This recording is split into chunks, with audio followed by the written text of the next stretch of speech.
Entonces, aquí Pablo va a cambiar por completo y nos va a hablar del perdón, nos va a hablar de cómo lidiar con la ansiedad, de cómo vencer el pecado con el bien. Es impresionante realmente la epístola a los romanos. Sin embargo, todavía estamos estudiando el capítulo número 9.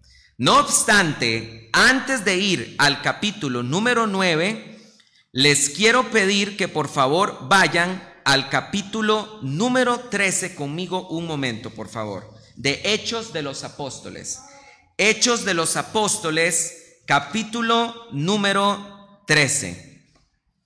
Y esto es muy, pero muy importante para que podamos entender lo que Romanos capítulo 9 nos va a enseñar. Pero antes de eso, yo quiero pedirles que hagamos una oración y le pidamos al Señor que nuestro corazón esté listo para recibir esta doctrina tan profunda que vamos a aprender hoy. Vamos a orar. Padre, en el precioso nombre de tu Hijo Jesucristo, yo quiero pedirte, Señor, por el corazón de cada uno de los miembros de esta congregación, de los que estamos acá, desde el más joven hasta el más anciano. Desde luego, Señor, también pasando por mí, para que, Señor, nuestro corazón ahorita esté listo para escuchar tu palabra. Yo quiero invitarte inclusive a que pongas tus manos en tu corazón y puedas confesar: mi corazón está listo, mi corazón está abierto para escuchar la palabra de Dios. Y todo pensamiento que el enemigo o mi propio corazón quieran obstaculizar la palabra de Dios, Señor, no lo permitas. Y haz que mi corazón y mi espíritu estén dispuestos para escuchar la palabra del Señor. Toda artimaña del maligno la reprendo en el nombre de Jesús. Y no puede el enemigo poner trabas a nuestro entendimiento ni a nuestro corazón. En el nombre de Jesús, amén y amén. Miren, hermanos, yo quiero decirles que cuando nosotros estudiamos la palabra de Dios por sí sola da fruto. Voy a decirles por qué. Vean ustedes qué impresionante lo que tuvimos la semana pasada. Y fue ver la conversión de este niño que vino la semana pasada, que es estudiante del colegio en el que yo trabajo. Puede tener unos 11, 10 años, ¿verdad? Tiene 10 años.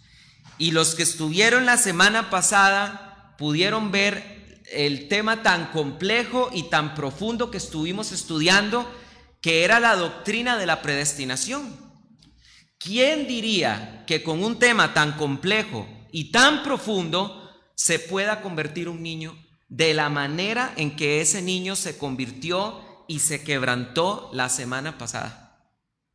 ¿Por qué, hermanos? Porque la palabra de Pablo dijo: el evangelio de Dios es poder de salvación. Y cuando nosotros predicamos la palabra tal como es ella, tal cual como es ella, la palabra de Dios y el Espíritu Santo provocan el fruto que tienen que provocar. Para mí eso fue impresionante, ver la convicción de este niño. Y yo le preguntaba a su hermana mayor esta semana que pasó: mira, ¿cómo está tu hermano? ¿Te dijo algo? Y saben ustedes que me mencionó ella que a pesar de que este niño con 10 años me contó que a veces este niño les decía: y es que si viene el rapto, y es que si yo me muero y si no me voy en el rapto. Un niño de 10 años pensando en estas cosas. Y la hermana me contaba que la actitud de él en su casa esta semana ha sido completamente diferente. Dice que es algo impresionante lo que pasó en el corazón de este niño, porque dice que ahora se le siente a él una paz, ¿verdad? Y una convicción de salvación que este niño nunca había tenido.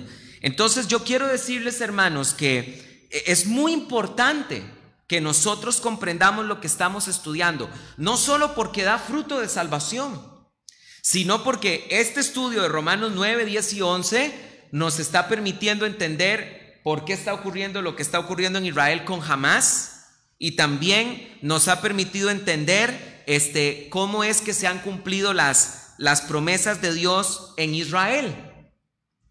Pero el tema que vamos a estar estudiando hoy, por si lo quieres apuntar, se titula La salvación de los gentiles. La salvación de los gentiles, una profecía de Moisés. Este es el mensaje del día de hoy. La salvación de los gentiles, una profecía de Moisés. Vean, permítanme llevarlos por un momento a Hechos capítulo 13.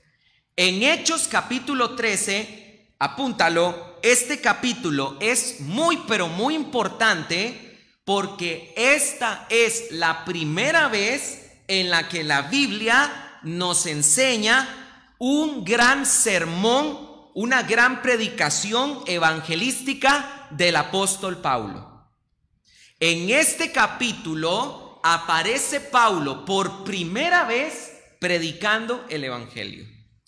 Y esto fue muy importante porque si leemos todo el capítulo, vamos a encontrar que este sermón fue dentro de una sinagoga completamente llena de judíos, completamente llena de judíos.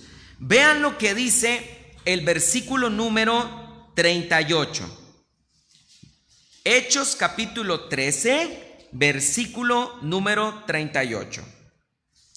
Dice Pablo lo siguiente frente a una sinagoga: sea pues bien sabido, varones hermanos, que por medio de ¿quién es Jesús.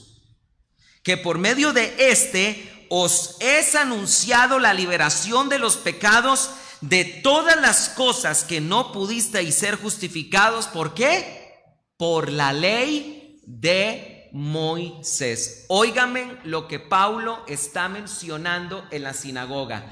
Pablo les está enseñando que en Cristo Jesús se puede encontrar la liberación de los pecados que la ley de Moisés fue incapaz de justificar. Imagínense lo que es pararse en una sinagoga y decir eso. Versículo número 39. Gracias a es justificado todo el que cree. Ese es el evangelio de Jesucristo. La salvación solo es por fe, solo es por gracia, no por obras. Pablo lo dijo sin ningún temor dentro de los judíos. Ustedes no piensen que por practicar la ley de Moisés puedan ser salvos. Solo a través de Jesucristo todo aquel que cree puede recibir liberación de pecados y la justificación. Ese es el evangelio de Jesús. Ahora, si seguimos leyendo el capítulo, dice la Biblia que se acordó que al siguiente Shabbat Pablo volviera a predicar la palabra de Dios en la sinagoga. Entonces, al sábado siguiente, versículo 44, todos conmigo en el versículo 44. Ahora, una semana después se vuelve a reunir la sinagoga, pero se invitó a una gran cantidad de gentiles. Y dice esto la Biblia: el siguiente sábado se congregó casi toda la ciudad al oír la palabra del Señor. Pero los judíos, viendo a las multitudes, se llenaron de envidia y blasfemando contradecían las palabras que Pablo hablaba. Así que Pablo y Bernabé dijeron con valentía: a vosotros primero era necesario que se hablara la palabra de Dios, pero ya que la rechazáis y no os consideráis dignos de la vida eterna.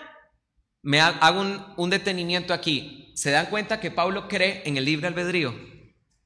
Ya que la rechazáis y no os consideráis dignos para la vida eterna, he aquí que nos volvemos a los gentiles, porque así nos ha mandado el Señor. Cita Isaías 42:6. Te he puesto por luz de los gentiles, a fin de que tú seas salvación hasta la última de la tierra.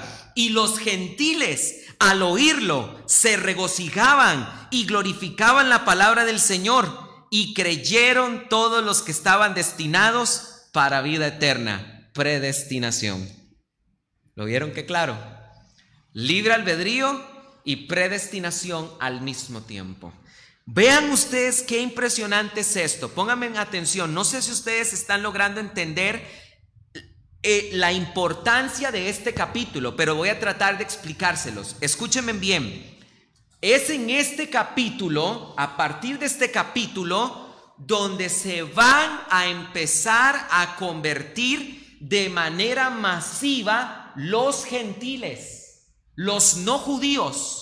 Y esto va a ser tan impresionante que la iglesia va a pasar de ser mayoritariamente judía, la iglesia se va a convertir en lo que hemos visto en 20 siglos de historia. La iglesia va a pasar a ser mayoritariamente gentil. Este viaje, esto que está narrando Hechos capítulo 13 y 14, apúntalo si quieres, es el primer viaje misionero del apóstol Pablo. ¿Cuándo ocurrió este viaje misionero? Apúntalo. Este viaje misionero ocurrió entre el año 44 al año 48 de esta era. Entre el año 44 después de Cristo hasta el año 48 después de Cristo. ¿Por qué es importante eso, pastor? Porque Cristo murió en la cruz en el año 30. Y esto que aquí Hechos capítulo 13 y 14 nos está narrando es 14 años después. Esto quiere decir que los primeros 14 años de historia del cristianismo, la iglesia fue mayoritariamente judío-mesiánica, pero los gentiles eran una gran minoría. Es verdad que en Hechos capítulo 10 Pedro había predicado en la casa de Cornelio y se habían convertido en unos gentiles, pero la iglesia seguía siendo una minoría gentil. Pero cuando Pablo comenzó este viaje misionero, él no era apóstol de los gentiles todavía. Es más, si ustedes empiezan a estudiar el viaje misionero, donde él estuvo primero fue en Chipre y solo predicó entre judíos. Cuando Pablo comenzó este viaje misionero, año 44, él no era apóstol de los gentiles. Cuando Pablo terminó este viaje misionero y regresó a Antioquía, él regresó convertido en todo un apóstol de los gentiles. Y escúcheme, y la conversión de los gentiles fue tan masiva que en el capítulo siguiente, Hechos capítulo 15, la iglesia por primera vez se tuvo que reunir para ver qué hacer con los gentiles que se estaban convirtiendo al cristianismo, que eran una cantidad impresionante. En Hechos capítulo 13 cambió la historia de la iglesia por siempre. ¿Están entendiendo? En este capítulo se dio un punto de quiebre que será para el resto de la historia de la iglesia de Jesucristo. Estaba profetizado que tendría que ser mayoritariamente gentil, no judía. Lo que estoy queriendo decirles es que esto de que nosotros los gentiles seamos el pueblo que mayoritariamente cree en Jesús no es casualidad, ni fue algo del destino, ¿verdad? Que ese rumbo tomó el destino. Estaba en el plan de Dios de que eso tenía que ocurrir de esa manera. Y vamos a ver que eso fue una profecía de Moisés, específicamente en Deuteronomio del 28 al 32, y explicada por Pablo en Romanos capítulo 9. Vamos todos a Romanos capítulo número 9. Romanos capítulo número 9. Nosotros la semana pasada estudiamos hasta el versículo 24. Así que vamos a comenzar a leer Romanos capítulo 9, versículo 24 en adelante. Óiganme bien lo que les voy a decir. Recuérdense que Pablo en Romanos capítulo número 9, él está, recordemos el versículo 6, porque el versículo 6 es el que determina todo el resto de lo que Pablo está hablando. Leamos otra vez el versículo 6, Romanos 9, 6. ¿Listos? Romanos 9, 6. Y no es que la palabra de Dios haya fallado, porque no todos los de Israel son Israel. ¿Qué es lo que le preocupa a Pablo? Que hay una cantidad mayoritaria de judíos que no han recibido al Mesías, que han rechazado a Jesús. Es más, mira, si tú lees Mateo capítulo 23, cuando Jesús está a punto de terminar su ministerio, cuando Cristo está a días de terminar su ministerio, Jesús sube a Jerusalén y empieza a llorar por Jerusalén. Y empieza a decir: Jerusalén, Jerusalén, que matas a los profetas. ¿Cuántas veces quise yo juntaros como la gallina junta sus polluelos debajo de sus alas y no quisisteis? Oh Jerusalén, si supieras el día de tu visitación.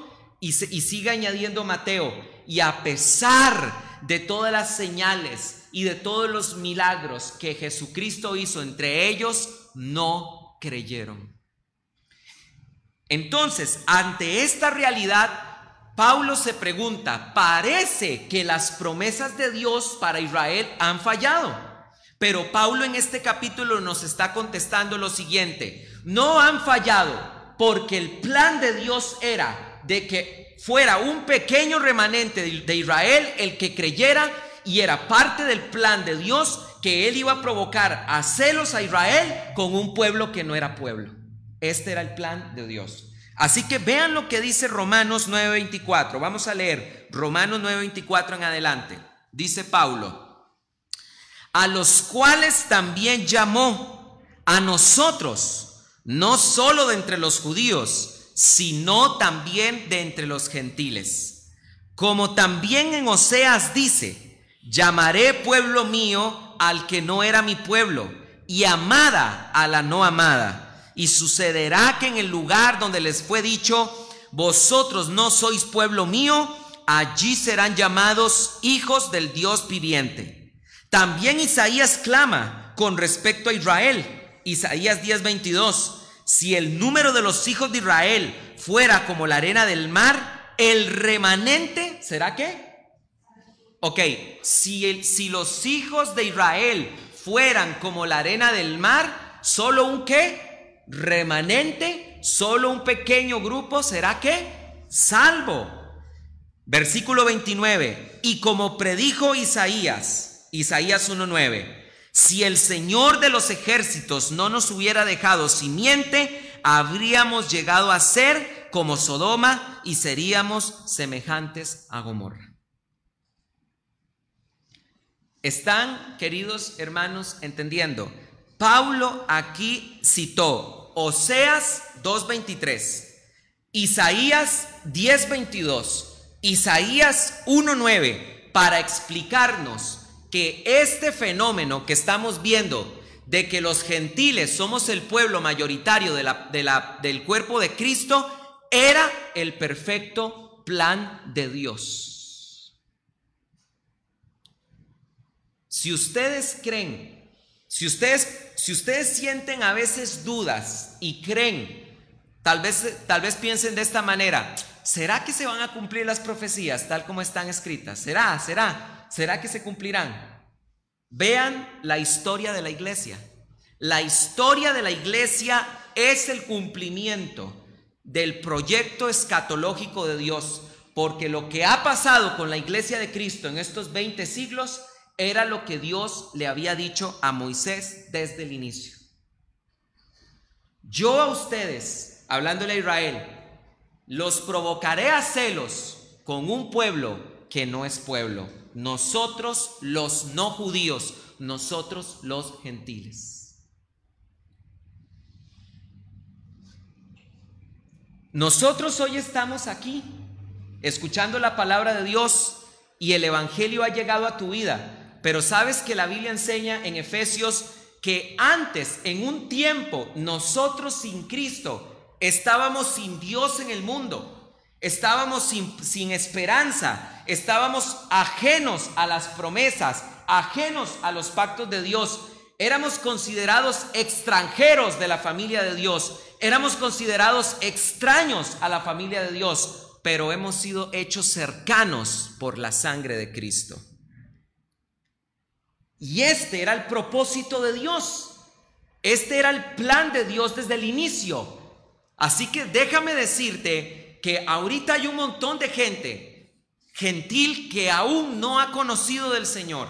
Hay un montón de gente que ha rechazado el evangelio, pero aquí estás tú hoy, sentado, escuchando la palabra de Dios, porque desde hace tiempo recibiste a Cristo en tu corazón, y eso es profundo y maravilloso, porque estabas dentro de este plan de Dios. Cuando Dios planeó que eran los gentiles los que iban a creer mayoritariamente, ahí estabas tú y yo en el plan de Dios. No es casualidad. Déjame decirte que eres muy importante, que yo soy muy importante, porque estamos en el plan y el propósito de Dios. Todos los gentiles que nos hemos convertido al Mesías, nos hemos convertido al Mesías por elección, porque al momento de haber escuchado el evangelio, creímos en el evangelio. ¿Se acuerdan lo que Pablo les dijo a los judíos? Ya que ustedes no se consideran dignos de la vida eterna, nos volvemos a los gentiles. Y los gentiles, al escuchar estas palabras, se alegraron de gran manera y fueron salvos todos aquellos que estaban destinados para la vida eterna. Ahí estás tú, ahí estoy yo, y doy gracias a Dios por eso. Ahora, vean qué impresionante lo que Pablo nos va a mencionar en el versículo 30 en adelante. Oigan lo que dice la Biblia, la ironía de lo que pasó con Israel.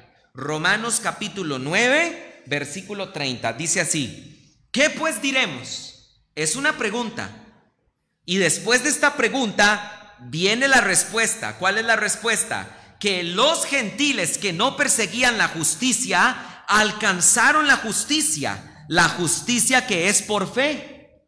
Versículo 31, pero Israel, que sigue la justicia de la ley, no la alcanzó en la ley. A ver, ¿cómo puede ser posible esto? Pablo dice, ¿qué diremos?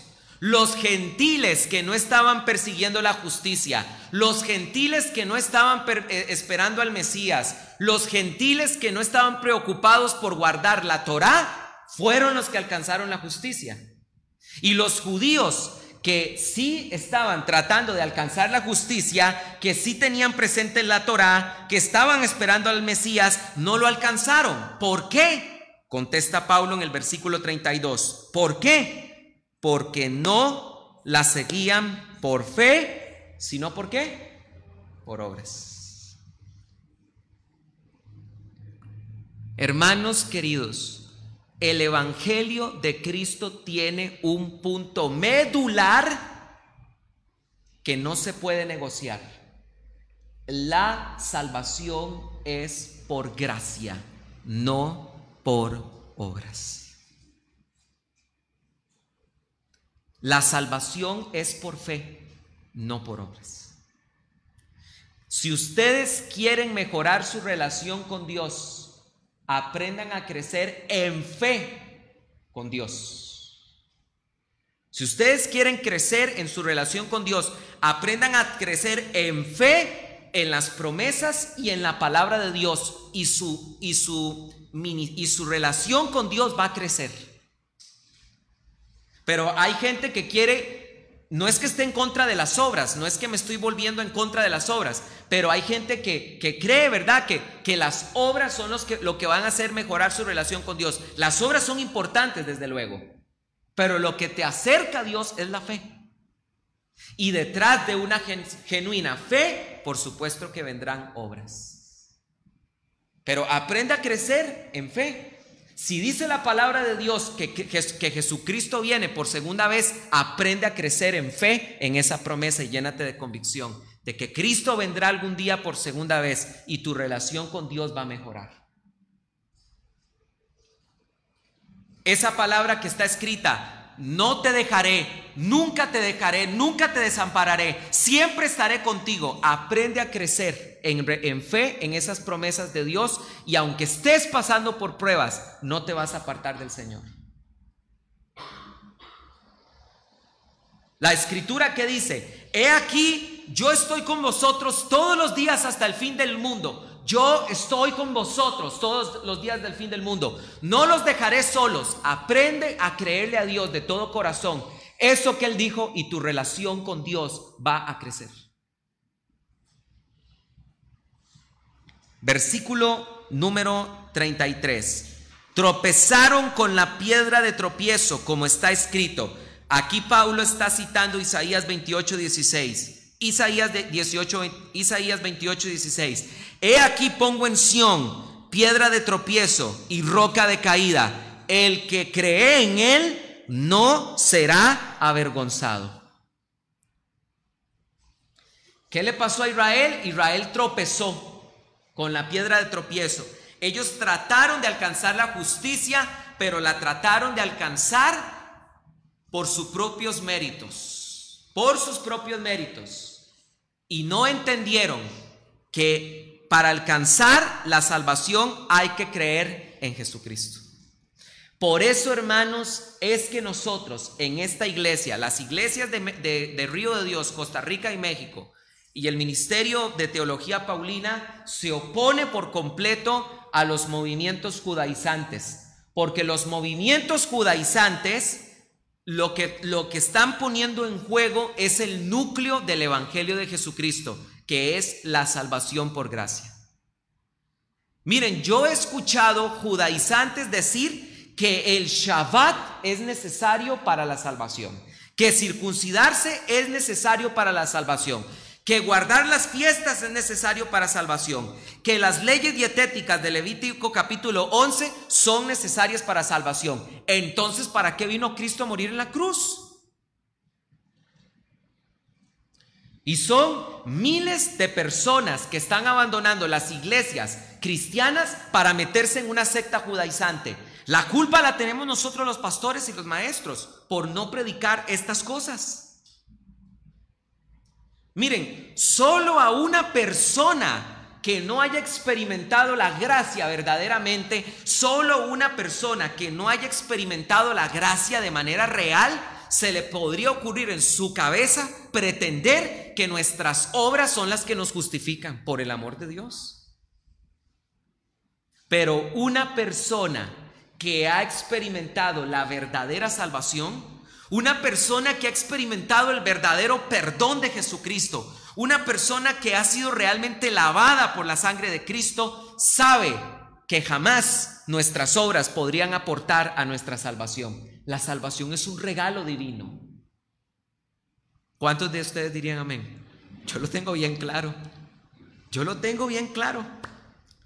Carlos Fouchán, que fue uno de los editores de la Biblia textual, decía lo siguiente: en el plan redentor, porque es que, hermanos, nosotros queremos ser corredentores. Nosotros queremos enseñar de que está bien, el Señor murió en la cruz, pero también yo hice esto, ¿verdad? Entonces creemos que la salvación es lo que el Señor hizo más lo que yo hice, y no funciona así. Es lo que el Señor hizo en la cruz. Entonces, Carlos Fouchán, hablando acerca del plan redentor, del plan de salvación de Dios para la humanidad, él decía esto: lo único que el ser humano puso en el plan de salvación de Dios fue pecado. Eso fue lo que el ser humano puso, pecado. En este proyecto de Dios de salvación, en esta historia de Dios de salvación, si tú quieres ver qué fue lo que pusiste en este proyecto de Dios, fue el pecado, por el cual Cristo tuvo que venir a morir a la cruz, por ti y por mí. ¿Entienden? Sigamos leyendo. Vean lo que dice Pablo, porque vamos a terminar el capítulo 9 ya casi. Solamente ya terminamos el capítulo 9 y ya vamos a terminar, pero quiero leer los primeros versos de Romanos capítulo 10. Vean lo que dice la Biblia. Dice: hermanos, ciertamente el anhelo de mi corazón. Vean ustedes el dolor de Pablo por los judíos. Vean ustedes cómo Pablo amaba a los judíos. Hermanos, ciertamente el anhelo de mi corazón y la oración de Dios por ellos es para salvación, porque les doy testimonio de que tienen celo de Dios, pero no según el pleno conocimiento, porque ignorando la justicia de Dios e intentando establecer la suya propia, no se sometieron a la justicia de Dios. Porque el fin de la ley es Cristo para justicia a todo aquel que lo cree. Y en efecto Moisés escribe acerca de la justicia de la ley: el hombre que haga estas cosas vivirá por ellas. Voy a terminar hasta aquí explicando estos primeros 5 versículos de Romanos 10. Pónganme en atención y con esto vamos a terminar. En primer lugar, Pablo está reconociendo de que los verdaderos judíos tienen celo de Dios. De verdad son sinceros, de verdad tienen celo de Dios. Yo conozco judíos que no están convertidos al Mesías. Y de entre esos judíos que conozco, les puedo decir, hermanos, que conozco judíos sinceros que en los cuales veo en ellos celos de Dios. Yo conozco judíos que no están convertidos al Mesías, que cuando me pongo a hablar con ellos, no es como hablar con alguien del mundo. Concuerdan conmigo en el pecado, se indignan del pecado, se indignan de ver la injusticia, se sienten mal al ver cómo el mundo favorece la ideología del género. Es hablar con alguien que tiene mucho en común contigo, pero no tienen todavía pleno conocimiento. ¿Por qué? Y con esto termino. Óigame bien. En la Biblia, por si lo quieres apuntar, en la Biblia existen 2 tipos de justicia. En la Biblia existen 2 tipos de justicia. La primera justicia de la que la Biblia habla es la justicia que promete la ley de Moisés. La ley de Moisés promete esto: el hombre que haga estas cosas vivirá por ellas. Y aquí Pablo está citando Levítico 18:5, por si quieres apuntarlo. Levítico 18:6. Óigame lo que la ley ofrecía. Más o menos la ley son 613 mandamientos, más o menos 613, no crean que 10, 613. Y la ley promete algo y dice lo siguiente: el hombre que haga estas cosas vivirá por ellas.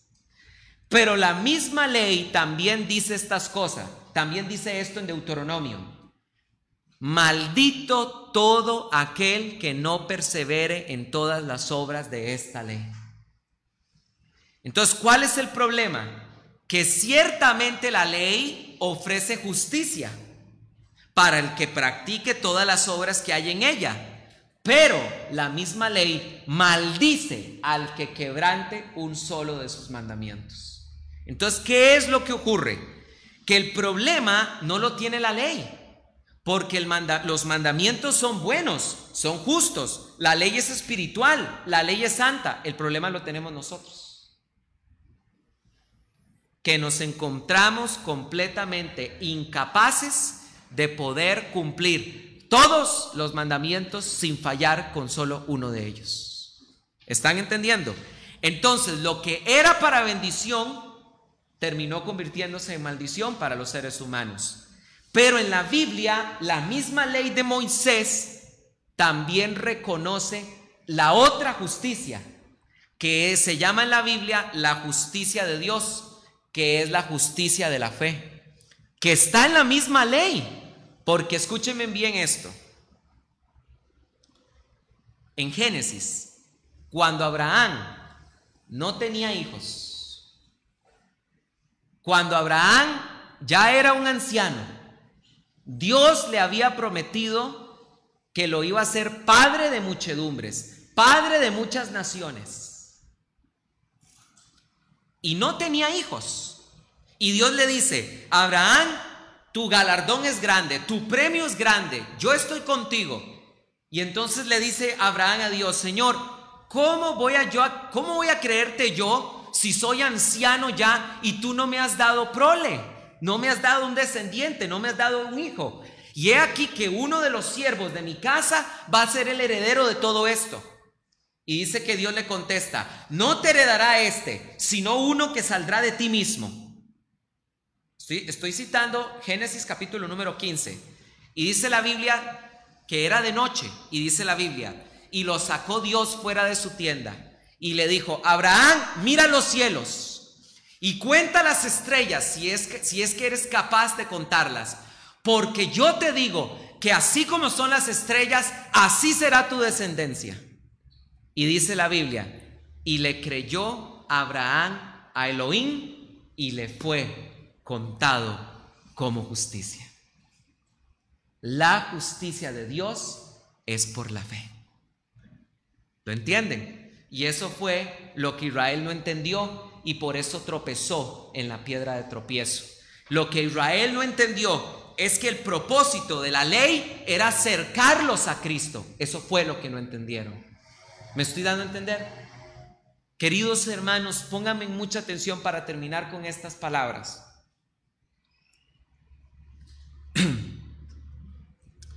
Qué importante es que nosotros pidamos al Señor crecer en fe. ¿Saben ustedes que los discípulos le dijeron eso al Señor? Señor, aumentanos la fe. Miren, nosotros generalmente oramos por la sanidad de un enfermo, oramos por un problema económico, oramos para ver si puedo ir a tal universidad, si el Señor me permite viajar a tal país, oramos por cosas económicas, oramos por nuestros hijos. Todo eso está bien. Pero les hago esta pregunta: ¿cuántas veces nosotros oramos por fe? ¿Cuántas veces yo oro por fe? Señor, ayúdame a tener más fe. Todo esto se trata de la fe. Dice la Biblia: sin fe es imposible agradar a Dios. Y el mensaje que Dios te está dando hoy, en esta mañana, a través de su palabra, es esta: aprende a crecer en fe. Porque el que olvida la fe está destinado a fracasar. Porque si tú abandonas la fe, ¿qué es lo otro que queda? Tus obras. Y tus obras te harán tropezar.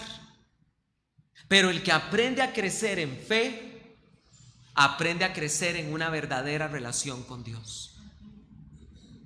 Quiero invitarlos para que por favor se pongan en pie, por favor.